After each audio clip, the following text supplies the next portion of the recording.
na política brasileira.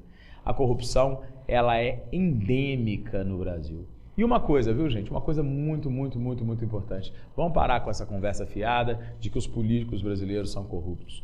Não todos, nós não podemos fazer essa afirmação de forma absoluta, porque se todos os políticos brasileiros forem corruptos, então não há sociedade. Agora, é preciso perceber que nós brasileiros também, nós pessoas, somos capazes de pequenos gestos, porque no Brasil a gente esquece as pequenas coisas. E das pequenas coisas se constroem as grandes. Então, nós também temos, nós cidadãos brasileiros, temos as nossas pequenas corrupções diárias, não é? Nós sempre conhecemos alguém, aquele amigo, aquela pessoa que numa mesa de bar se vangloria de ter subornado um determinado agente da lei, um fiscal, não é? Enfim, alguma coisa dessa natureza. E entende isso como um delito menor, entende isso como uma coisa menos grave do que aquele que rouba os cofres públicos, milhões, que se comporta de maneira inadequada na gerência, na condução da coisa pública. Agora, o Brasil é um país onde a corrupção, ela de fato, ela já está de certa forma agregada dentro dessa questão do inconsciente coletivo brasileiro. Recentemente, a imprensa brasileira tem dito que a presidente Dilma Rousseff estaria fazendo uma faxina e temos aí um dado impressionante. No primeiro ano de governo da presidente Dilma Rousseff,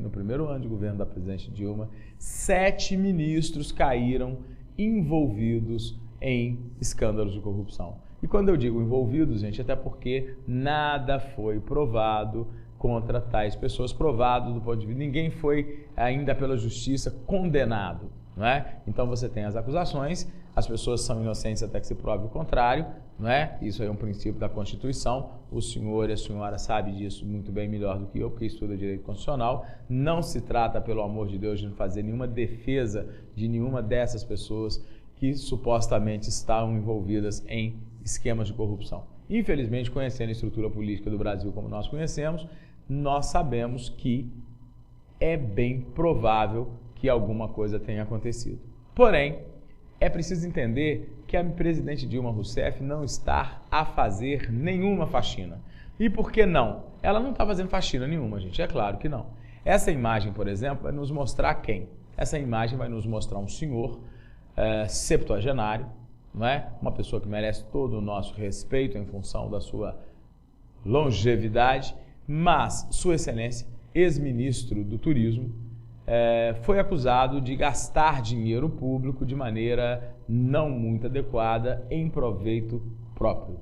Pois muito bem, o que aconteceu? Sua Excelência do Maranhão, nada contra o Maranhão, apenas para constar, porque esse detalhe é extremamente importante. Sua Excelência, então, foi pego, como se diz, com a boca na botija.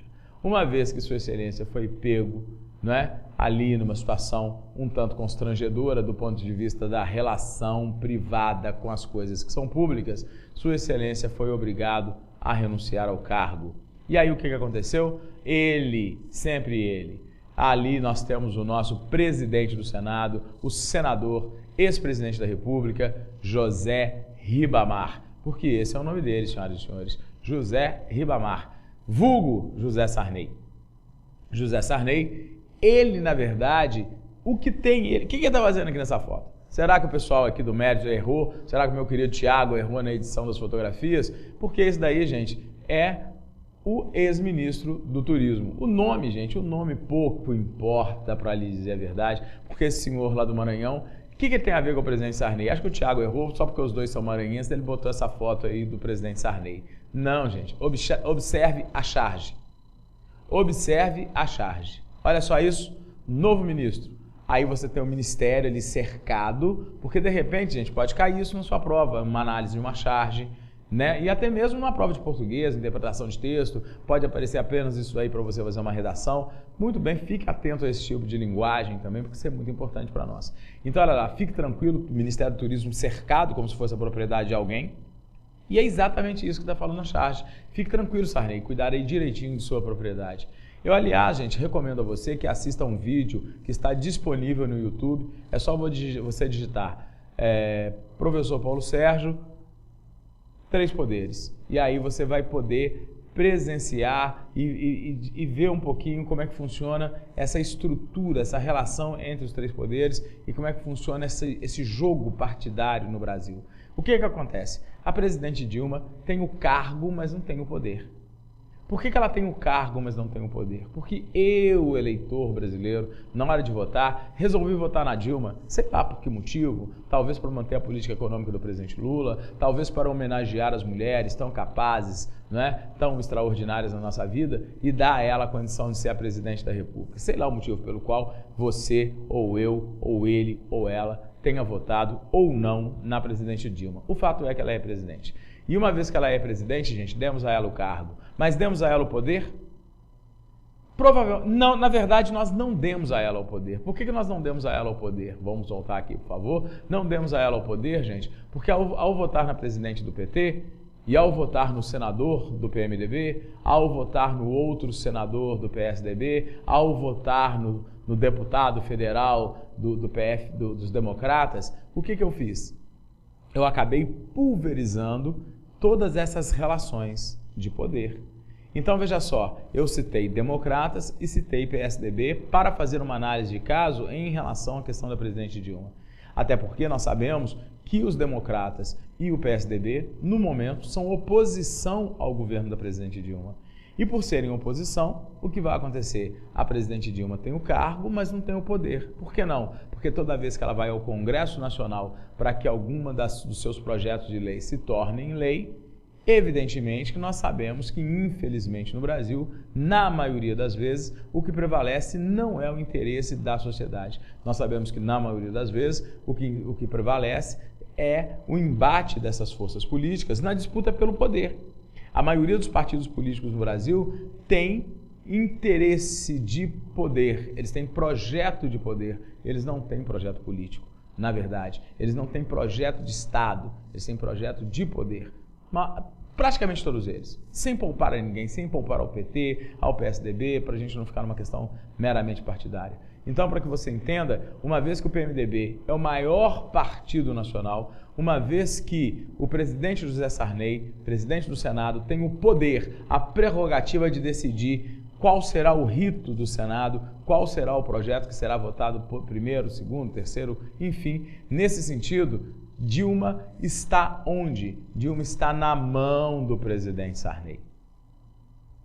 Assim como esteve o presidente Fernando Henrique Cardoso, assim como esteve o presidente Collor em determinados momentos, assim como esteve o presidente Lula na maioria do seu governo. Então, gente, para apoiar os projetos do governo, o PMDB, na figura do senhor José Sarney, exige, e todos os partidos fazem isso, todos, sem exceção, e até o partido da presidente, todos exigem o seu feudo, todos exigem o seu lote, o seu quinhão na administração pública e fazem da coisa pública privada. Eles usam a coisa pública como se ela privada fosse. Isso é uma... Não vou falar que isso é uma vergonha, porque senão eu vergonhosamente estarei parodiando também aquele que é inimigo dos lixeiros. Mas vamos nessa. Então, senhoras e senhores, o que nós temos aqui? Dilma está fazendo faxina. Quem que nós temos aí? O ex-ministro dos esportes. E o ex-ministro dos esportes, gente, teria se envolvido, segundo denúncias de uma revista semanal, teria se envolvido em escândalos aí de favorecimentos a ONGs, com negócios de escusos, etc, etc. Caiu o ministro. Dilma fez faxina nenhuma, gente. Por que não? Porque o ministro era do PCdoB, Partido Comunista do Brasil. Comunista onde? Mas enfim, Partido Comunista do Brasil. E esse Partido Comunista, ao ter o seu ministro pego supostamente em maracutaias, como diria o ex-presidente Lula, apenas fez o quê? Indicou um outro ministro, também do PCdoB. Então, gente, o que muda? Porque ao tirar o ministro do turismo, José Sarney, presidente do PMDB, pôde ele escolher o novo ministro do turismo. E aí o que eu pergunto, senhoras e senhores, o que muda? Mudam os homens, mas a estrutura é a mesma.